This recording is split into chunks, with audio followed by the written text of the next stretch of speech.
Sound check. Test, test. 1, 2.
Sure and explore the Visitor Center bookstore and gift shop, where as a comparee, you'll receive discounts on a multitude of beautiful crystals, Cayce remedies, books, and so much more.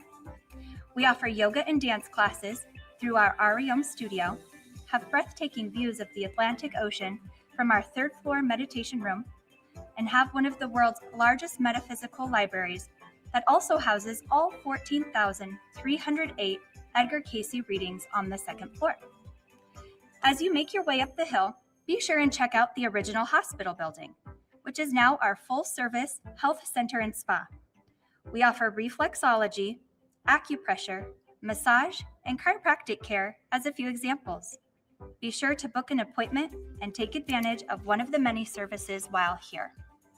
Edgar Cayce's vision was to be of service to others, and as an A.R.E member, you're an integral part of his legacy and this foundation. As a member, you'll receive many benefits, including but not limited to access to all of his readings through our digital library with an advanced online publication search, countless discounts on tours, select conferences and events, membership items in the bookstore, including psychic readings and aura reports, a wide variety of free videos, lectures, and our Venture Inward magazine. For more information on membership or any of our invaluable department services, please see our Visitor Center front desk or visit edgarcayce.org.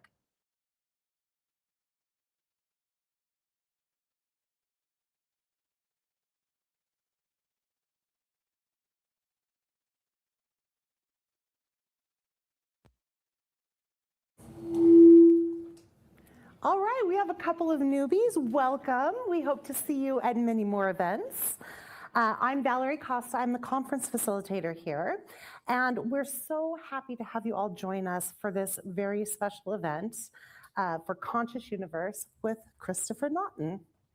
Tonight, Christopher and his guests will review the popular documentary, The Age of Disclosure. You'll meet his guests in just a few minutes. Before we begin, a little housekeeping. The restrooms are right out these doors and to the right. And if you have your cell phones on you, which you probably do because it's 2026, please silence them now. For those of you in person here tonight, I know that we have some wonderful online people. Welcome to you as well. We have a couple of things for you to check out in the lobby. We have our membership table. And we have so many events here at the A.R.E, including conferences, Wednesday nights, webinars, Conscious Universe, and more. For our many events, as well as purchases at our bookstore, our health spa, and even A.R.E travel tours, our members enjoy greatly reduced prices. Plus, members receive our Venture Inward magazine. See this one with Dan Aykroyd. He was interviewed by Christopher here for Congress. It was very exciting. You can complete your you have complete access to the Edgar Cayce readings online, all of them, and a lot more. Membership does have its benefits and privileges, so please check it out. For those watching online, go to edgarcayce.org to learn more. Secondly, in the lobby, the Virginia chapter of the New Paradigm Institute, one of the leading voices in the country for UFO UAP disclosure, has an information table.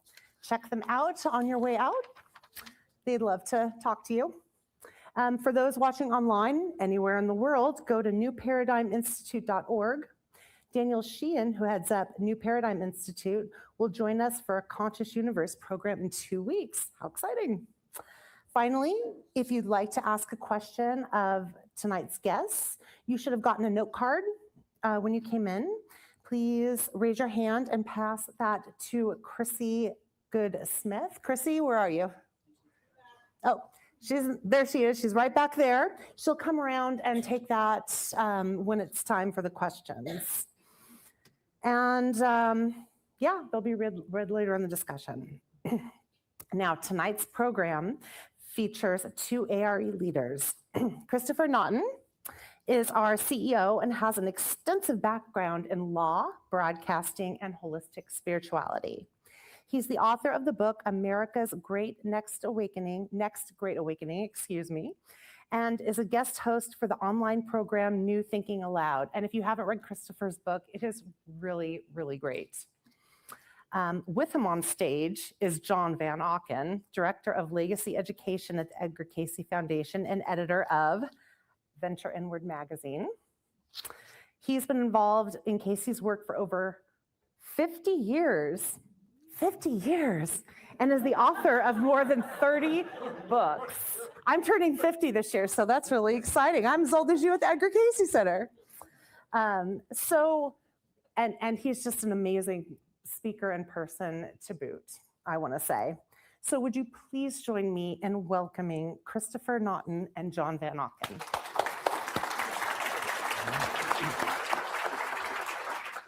Good evening, everyone. It's a real pleasure to be here tonight. We were trying to do this in December, and then 4 or 5 of us went to the A.R.E. Christmas party, and we all came down with the flu. So thank you for your patience and that you're here tonight and everything comes in exactly when it's supposed to happen. So it's always wonderful to share the stage with this gentleman. I mean, I talked to John about this earlier. We have a lot of nicknames for John here at A.R.E. One of them that I actually can share is that we call him Obi-Wan, because when it comes to Edgar Cayce's readings, no one knows them to the depth and the style that John knows them, and no one can tell a story like John can tell. So I was so heartened to hear that his mother lived to 102 and his father to 97. I said, keep those genes. We need you here for a long time to come. So it's always great sharing the stage with John. And tonight, of course, we're going to be talking about the new age or the age of disclosure. And I just want to say right here at the top, we're not here to endorse the documentary. We're not here to reject the documentary. It's an open-minded inquiry. And really, we want to know how it impacts our lives, our civilization, our inner journey. That's all it's about tonight. And so, again, it's wonderful to be able to share this with John. Now, John, you may not believe this, but not everyone here in the room, and again, those of you watching online, may have actually heard of Edgar Cayce, but just a few words about Edgar Cayce and why we're speaking about him tonight. Well, when he was a very young man, he discovered that he had extrasensory perceptions that the rest of us didn't have. He thought we all had them, but gradually he learned, no, that's not the case. And he developed a technique of giving himself a self-hypnotic suggestion, which could lead him into what he called a universal state of consciousness. And in that state, people could come to him and ask him about their health. And he could like see their entire body. And not only that, their history with that body going back to 2 or 4 years of age, and give them an analysis and then a course of improvement. This was all local in his small town until the New York Times published an article on this psychic diagnostician, they called him, who could analyze people's health conditions and prescribe a course of action. And then Coronet magazine wrote a big article, and before you knew it, bags of mail were coming in. And the reason is you didn't have to be physically with him. You could be 3,000 miles away and he could read your card or your letter. And in that state, we were all in a collective. We're all one at a certain level. He could go and find you and give you the reading at a distance. And this became very popular, very famous. And then eventually, what we're going to do tonight, he started to be asked about dimensions of life, aliens, reincarnation, et cetera, and these were like easy for him to access. It's kind of like the Hindu idea of the Akashic record, or the Western idea of the book of life. Everything was recorded and he would read it. And that's where he got the nickname Readings, because it was like he was reading the records. And you know, often early on, he would talk about other civilizations, other planetary experiences. I think if you really wanted to synopsize Cayce's readings, you would probably say that the soul is interdimensional and interplanetary. Because I know a number of people have said, so what does Edgar Cayce have to do with UFOs and UAPs. Where's the connection? Yeah. But Cayce did not back. And now at that time, Yeah. even reincarnation, which many of us, even if you don't accept reincarnation, we can talk about reincarnation today, and people are not freaked out by it, right? But back in the 1920s and 30s, that was a bridge too far. So Yes. they weren't talking about aliens, and they weren't talking about grays, and they weren't talking about UFOs and UAPs.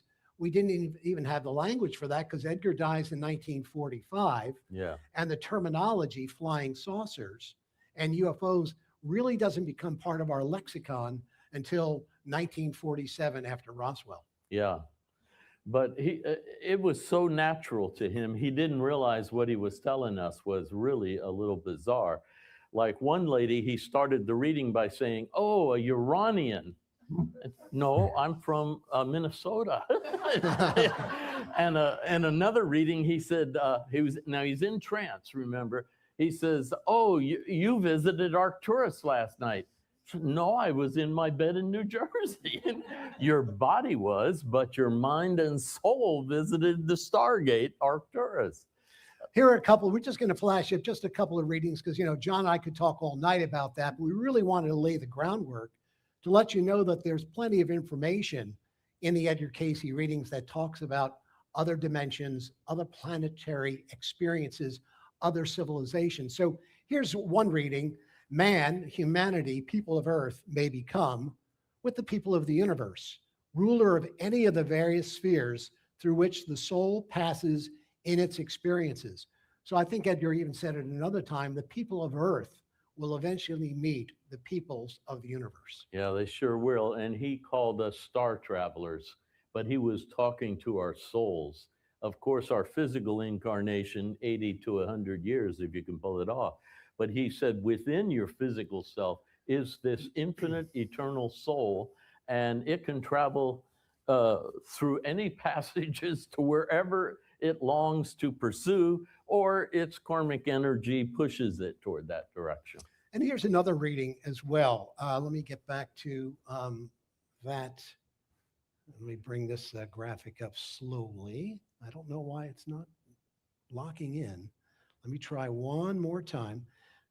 And if it doesn't work, I will read it. Nevertheless, the entity was among the priestesses of the Mayan experience. It was just before that period when those from the East had come. And they were the beginnings of the unfoldments of the understanding that there were other portions of the same land or those that were visiting from other worlds or planets. So there were other ones as well. Yeah, I mean, these are just a couple. He had a study group. Many of you in the Cayce work know about study groups where we get together and study together. And in one of his study groups, a lady said, "Hey, could I talk to people on another dimension?" And Edgar Cayce, in trance, said, "Yeah, sure. Who do you want to go to?" She said, "How about the seventh dimension?" And of course, she had understood in Kabbalah, it says there are 7 dimensions to heaven. And she was kind of spinning off of that. And Edgar said, "Yeah, if you want to know what the people in the 7th dimension are doing, sure, we can talk with them." I mean, it was so natural, so real to him. I mean, there wasn't a doubt or anything like that. So these things became normal, but not to the greater public until much later. And this film we're about to see, this documentary, really blows it open. I think at one time he had someone before him, or again, Cayce was a remote viewer. He was, and again, one of the great gifts he has given humanity was the whole notion of the non-locality of consciousness, which means, your consciousness is not relegated to your cranium. All right. And Edgar could move outside of the body. He literally, like our souls, are outside the body. And so I think at one time he gave a reading and he said, "A 4th dimensional mind, how refreshing." Yes, yeah. I want that to happen for me, instead of a 3rd dimensional mind. Well, it's always great to share the stage with this gentleman, but we also have 2 august guests who are joining us tonight from afar, and they will weigh in on the age of disclosure. Joining us from upstate New York is Richard Dolan, and Richard is one of the world's leading researchers and historians of UFOs. He's the author of the 2-volume classic, UFOs and the National Security State. He co-authored A.D. After Disclosure, Beyond UFOs and USOs, Unidentified Submerged Objects, one of his pet projects recently. Richard wrote and hosted a major documentary series on false flags on Gaia Television. And also joining us tonight from Minneapolis, Minnesota, she is a colleague of mine. She is a co-host on the New Thinking Aloud program. And again, for those of you who may not be aware of New Thinking Aloud, it was the PBS program that Jeffrey Mishlove created in the 1980s that ran through the 2000s. Jeff reinvigorated that franchise in I think it was 2015. And Emmy Vadnais is joining us tonight from Minneapolis. And Emmy, I know, has been with Jeff for, I think, at least 5 of those 10 years. Emmy is a licensed healthcare provider and an intuitive. She is the author of Intuitive Development, How to Trust Your Inner Knowing for Guidance with Relationships, Health, and Spirituality. It's great having both of them with us tonight. Let's do this. For those of you who have not seen Age of Disclosure, because we're not going to play the whole thing tonight, it's 2 hours long. We made the decision, let's roll in clips. So for those of you who have not seen it, or even if you have, here are the first 3 or 4 minutes of Age Disclosure. So I'd like to get reactions from all my guests. We'll go to Richard and then John and then Emmy. Richard, you know, there have been dozens, hundreds, maybe thousands of documentaries dealing with UFOs and UAPs over the last couple of decades. But I think, for better or worse, this documentary seems to have touched a more raw nerve. Yeah. First of all, greetings, Christopher, John, Emmy, everyone else involved with this. Thank you for having me here. It's really fun, and I'm glad to participate. I think this was a unique documentary on many levels. I mean, there have been many excellent treatments of the UFO, UAP subject in film, so this isn't the only one. But there are some things about this Age of Disclosure treatment that are, we could say, unique. The number of government people with classified security clearances and government experience who have had genuine interaction with UAP or UFO related programs. I think this film probably has more than any other that we've seen, and who've made some really, very powerful statements. Yeah. They've put it out there. People like Dr. Hal Puthoff and Dr. Eric Davis, both very, very prominent in this.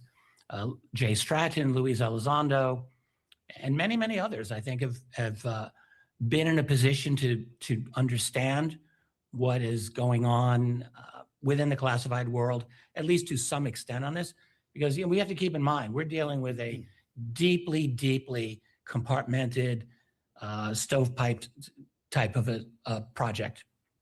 And I don't really know if any one of those people, in fact, I doubt that any one of those people has all of the answers, but nonetheless, they've all had some aspect of knowledge to this. And I think it is remarkable that this film was able to portray it. And it's not surprising that it is done as well as it has, for example, on Amazon.com, where it was #1 for quite some time, I think.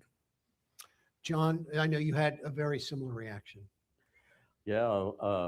After I watched the show, I watched it a second time. Then I went to Christopher's office and I said, is this real? Are you kidding me?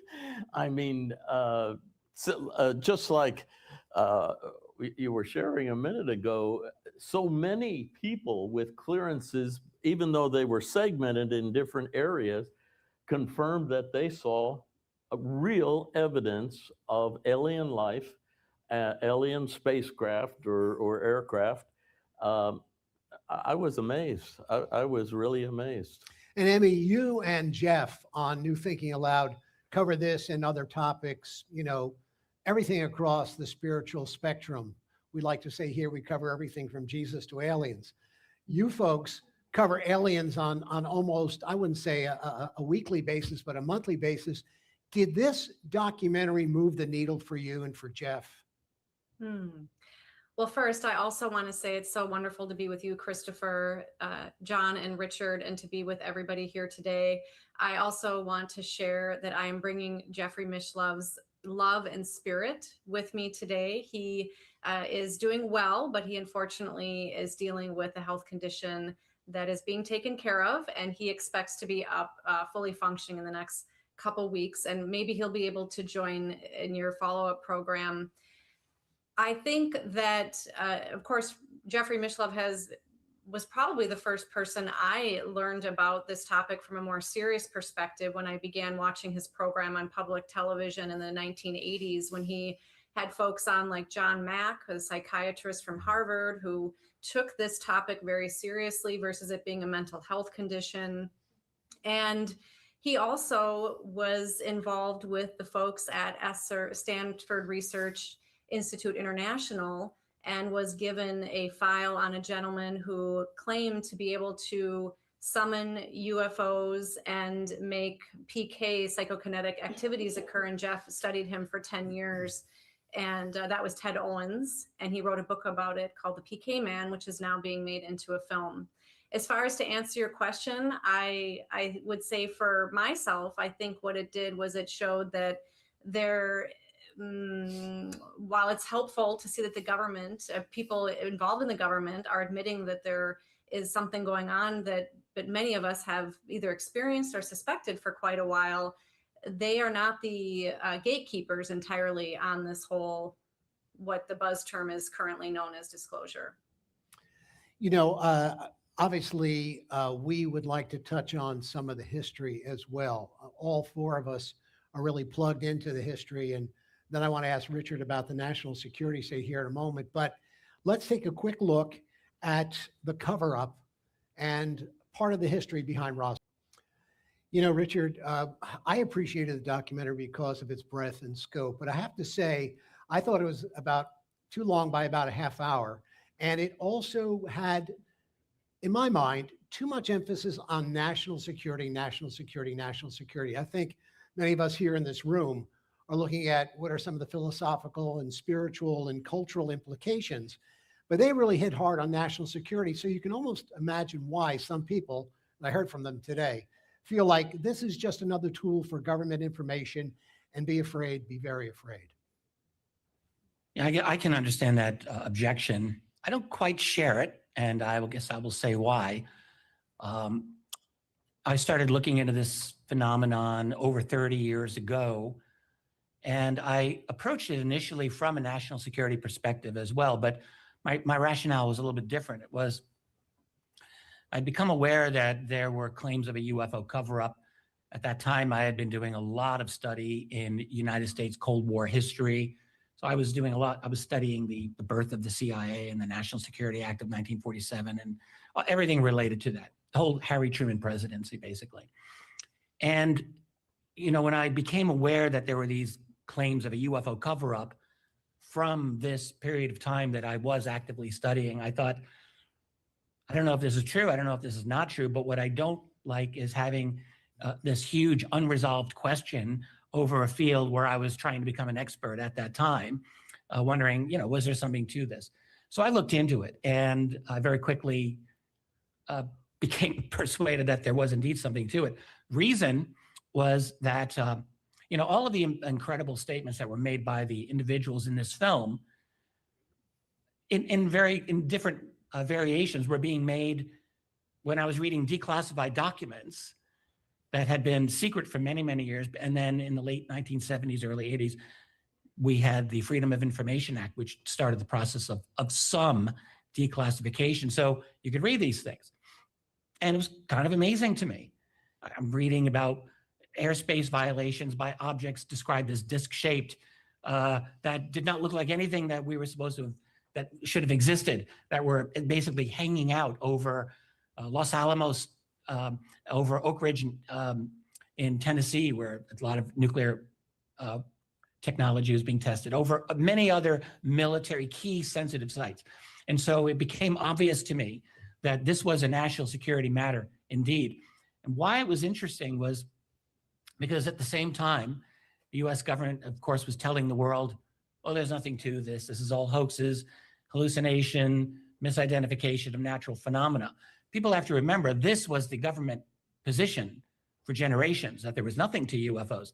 And yet here I was seeing direct evidence that it was quite the contrary, that behind all the denials, there was incredible, deep, lasting interest in this, and for obvious reasons, because these objects could not only be identified, we couldn't handle them. So for me, the national security angle is absolutely a legitimate one to do. Now, I agree, it is not the only legitimate aspect of this to be looking at. In fact, it's, in theory, it's not even the most important thing. However, from a public policy point of view, it's kind of hard to avoid it. Richard, it's hard to avoid, but let me see if we can focus in here on, is it national security, vis-a-vis our relationship with other civilizations, or is it more about national security and what our earthly enemies, the Russians and Chinese primarily, may get their hands on? Because let's face it, if they're shutting down some of our nuclear facilities and they're traveling at speeds or making angled turns that we can't possibly do, I mean, it's not as if we had the weaponry to fight these, these various civilizations and these various craft. So isn't it more about the latter, about our quote unquote adversaries on Earth, and not so much about how are we going to protect ourselves against these beings who shut down our nuclear facilities? Yeah, pretty much. I guess I would agree with that in large part, but I don't think I would agree entirely. First of all, yes, go back to 1947. You're Harry Truman. Your top generals have said, sir, there are these objects out there. No one on this planet has made them. We've got access to them. We got some technology. We got some bodies. You, the president, you might want to tell the world about this, by the way, but all your advisors would say, bad idea, because we got the Russians and we don't want them to have this technology. We don't want anyone to have this technology. And I am certain that that was the number one driver. But also, it must be said, very likely, Truman and the people around him had no idea what motivations at that time these other beings might have had. Mm-hmm. How do you tell the public that there is this phenomenon of this extraordinary, incredibly advanced intelligence when you yourself do not really know how to tell the public, are these good guys? Are these bad guys? The US had just fought the Second World War. The entire world was lying flat on its back. And now you've got this. So this was a huge unknown. It is not difficult to see why secrecy would be the order of the day. The problem with secrecy on this is that it develops a life of its own. It develops its own profit.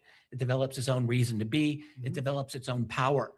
And make no mistake, the secrecy on this subject has meant a lot of power to those who've had this secret. You're talking technology. You're holding the future in your hands if you can figure it out. And you do want to prevent your adversaries from getting access to it. Now, motivations of these other beings, this is something that personally I think about a lot. Mm-hmm. And it's not easy. It's not easy to know exactly what are they here for. We can talk about that maybe later in the program. I do have thoughts about this. But I guess I would not be inclined to be dismissive of the national security angle. Last thing I'll just say here, if you're these guys, if you're like Elizondo and Chris Mellon and Hal Puthoff and the rest who are in that space talking about the potential national security threat, you think of it from their point of view. You're trying to get the attention of Congress, first and foremost. Members of Congress have been described by other members of Congress, by the way, as having the attention span of a flea. You can't keep them on a subject, particularly something like UFOs, which was always a career killer. And so really the only way I'm sure that these guys saw that they could do it is you grab the Congress member by the shoulders and you say, look, there is a potential situation here that could, in fact, conceivably involve national security. That's not something that I think one should simply dismiss. Right. Is it as dangerous as some people make it out to be? Well, we don't know. The last thing I'll say. Oh, go ahead, Richard. One No, more go thing, ahead. if I may. Yeah, absolutely. Many people will say, well, the government's now pushing aliens, and so therefore I'm not going to believe in aliens. And I think that's really the wrong way to go about looking at this. The US government, first of all, has not endorsed aliens. These individuals, now you could argue that they're all part of a covert op, but I have not seen the evidence for this. They seem like they are, I mean, I know many of them personally. I think they genuinely believe what they say. And so that, I lost my train of thought here. Anyway, I think, the idea that this is all a government op to get people to believe in aliens when UFOs are really, some secret project. I think that's a mistaken idea. The US government has consistently denied the reality of UFOs and aliens, certainly. So I think, yes, the national security is kind of heavy-handed, that whole angle. I won't disagree, but I personally do understand why they went there. Yeah, and I do too. You really can't gloss over that. But, Emmy, sometimes when I think about national security as protecting us from, aliens or grays or other civilizations, it reminds me of the Mars Attacks movie. Did you ever see Mars Attacks where they're shooting at aliens with like a pistol? And it was one of the most realistic UFO movies ever made. There you go. Great movie. How do they stop them in the end? They had Slim Whitman. Exactly. That's probably as good as anything else. Perfect. Yeah, that we could use. Yeah, exactly. But Emmy, what I'm thinking is, in some ways, maybe the secrecy is all about the fact that they knew that they couldn't protect us, that they knew that they didn't understand it. So perhaps maybe that's why they clamped down on the information. And maybe, give the devil its due, they didn't want the American public to panic. So what are your thoughts on that, Emmy? Any validity to what I just said? Well, I will go back to Major Kehoe keeps coming up in my mind, and we had a guest who wrote a book on him, and I don't know all the history on him. Richard probably does. That I believe that the government actually was acknowledging that this was real. I believe that was was that like 40s, in the 40s, if I'm not mistaken, maybe even around 47. It was actually right after 1952, in July of 1952, UFOs buzzed the White House and the Capitol, not once, but twice in July. Go ahead, Emmy, sorry. Yeah, and we've had the good pleasure of having Danny Sheehan on as a guest several times on New Thinking Aloud. And Christopher, I know you were on a live stream with Jeff and myself and you and Danny Sheehan, and we've talked about this. And of course, Danny Sheehan has actually represented John Mack when he was going through a lawsuit about being able to continue being a professor at Harvard. And I know he did prevail. And now Danny Sheehan, of course, is representing many of these whistleblowers. And I know he's going to be here in a couple of weeks, so he can, of course, speak for himself. But my understanding is that he suggests that more of a drip method of disclosure might be more advisable. And I'd love to hear what Richard has to say about this as well, but because maybe people need a little time to adjust to what that might mean. At the same time, having listened to many guests on New Thinking Aloud, including Richard Dolan, who's here tonight, and others, it's not always the physical material objects that people have experiences with UFOs, UAP, and UAP really being unidentified aerial phenomena, and there's other ways that that's referred to. And so it isn't just sort of that brick and mortar, like what we perceive as the physical world. People are having consciousness experiences that also impact them. And so at this point, it's clear that people are having experiences and the government can't control all of it. And I do agree with Richard that it does seem that there's for sure wanting to be able to have the most power. I mean, that's pretty obvious. And maybe there are some who have tried to protect people over the years. I don't know the literature as well, but if we look at all the different layers over the decades and the different programs, it's sort of like, how cohesive are all the different hands in the government working together at this point? And do they have all the same motivation and agenda with how they're handling it? And I for any organization, I question that. Richard, would you like to respond to that or opine? Oh, well, there's a lot there. So, is there a unified organization managing the cover up? I don't know who really knows the full answer to that. Just I think a week ago, David Grush was on Megyn Kelly, and he argued that there wasn't, that he believed there was not a unified structure. And I mean, maybe that could be true. Some of the other things that Emmy was saying, all of that seemed on point. I mean, if you have a specific thing that you want to ask me to discuss, I'm happy to jump in there. Well, I guess go ahead, yeah. Richard. Go ahead. Well, I think that this is a phenomenon that, to be perfectly honest, I think that mostly we are outmatched. We are fully outmatched by whoever they are. You think about their activity and behavior over the years. Back in 1947 and 48, all of this was new to the national security, to the whole world. Like, what are these?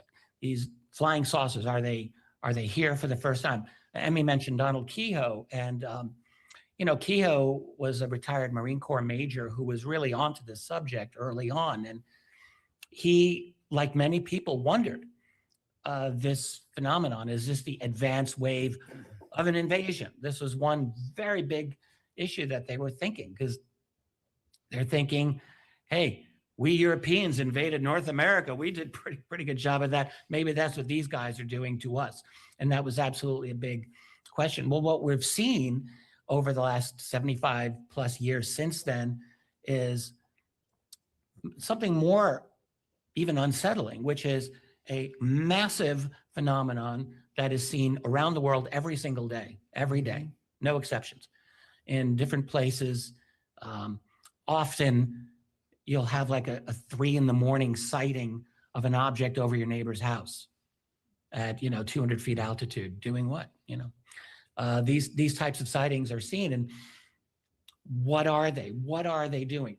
I've been involved for the last several years doing an intensive study of USOs, that is submerged objects, and the behaviors of those are equally. They're very, let's just say this, they are standoffish in the sense that they do not appear to be interested in announcing themselves to us.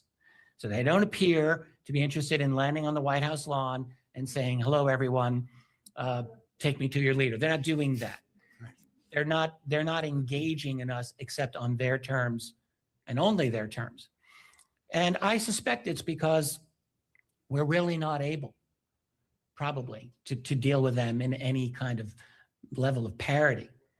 I tend to think that we think a little highly of ourselves Yeah. in that regard. Like, oh yes, Right. oh aliens, sure, we can. But like, you think about what it would be like to sit in the room with an alien. Let's say they have an IQ of, I don't know, 500. They're totally telepathic, so they can read every thought you have, even the ones you don't want yourself to know about, much less anyone else. And they're Right. staring at you, peering into your soul. And they're not laughing at your jokes either.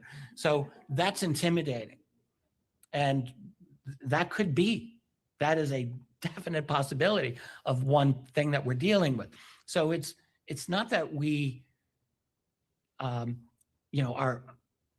I think it's just a case where we may not really be able to deal with them. I had one very good friend and colleague who just, right off the top of his head, he said, I think they disrupt our field. And that was as about as good a way as to put it as I've heard from anyone. I think they disrupt our field. So many cases of UFO sightings where people will report almost what you call a fear factor effect, where they just will freak out in total panic and fear. This happens. Or there will be some level of cognitive manipulation where they don't remember things properly, or there's missing time, or something to indicate that they have been affected. So we're not really able, I think, to deal with these beings in a level of parity. That doesn't mean necessarily that they are hostile to us, by the way. Mhm. It might just mean they have a policy of discipline and restraint when it comes to dealing with us, because maybe they know we can't handle them. It would be like, let's say we went back 1 million years in time and we saw very early, hominid, Homo erectus, human ancestors, right? Who were the most intelligent creatures on the planet at that time. But could they handle us psychologically if we were to see them? Probably not. Probably not. But yet we have this idea, oh yeah, we can handle the aliens. Well, I don't know. And that's even, and Richard, I don't that's know if we even can. true of some people who've said that they've met them on more than one occasion. They still go through that fear factor. They still have that visceral shock and fear. So maybe you're right. There are people, to be fair, who have claimed to have had some kind of contact with these other intelligences, whether it's telepathic, usually is how one hears this, but sometimes more than that. And not everyone has said that they're terrified of them. So fair enough. But I do think by and large, that seems to be that's a minority reaction, in my opinion. Let's take a look at another clip here. This deals with, it's interesting is that although Richard may not agree with me, I thought there was an overemphasis on national security in this documentary. What I found wanting a little bit, and what we're trying to plumb here at A.R.E, is what some of those philosophical and theological implications really are. Because what does it mean for the soul of humanity? Emmy, I know I've heard Jeff and you, to a certain extent, discuss this on New Thinking Aloud, where when you look at the entire psychic spiritual continuum and all of the phenomena that crops up in that spectrum,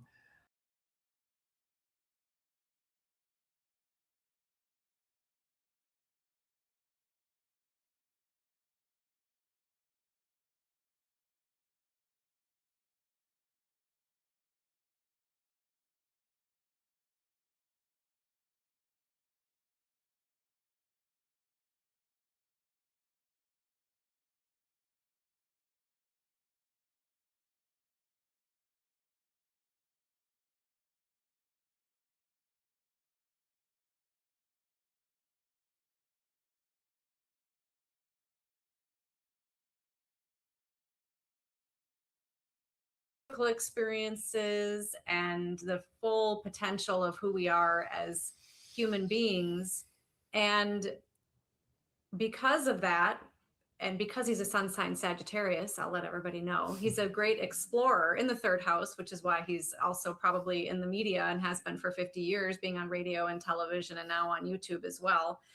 That we cover many topics related to parapsychology and the UFO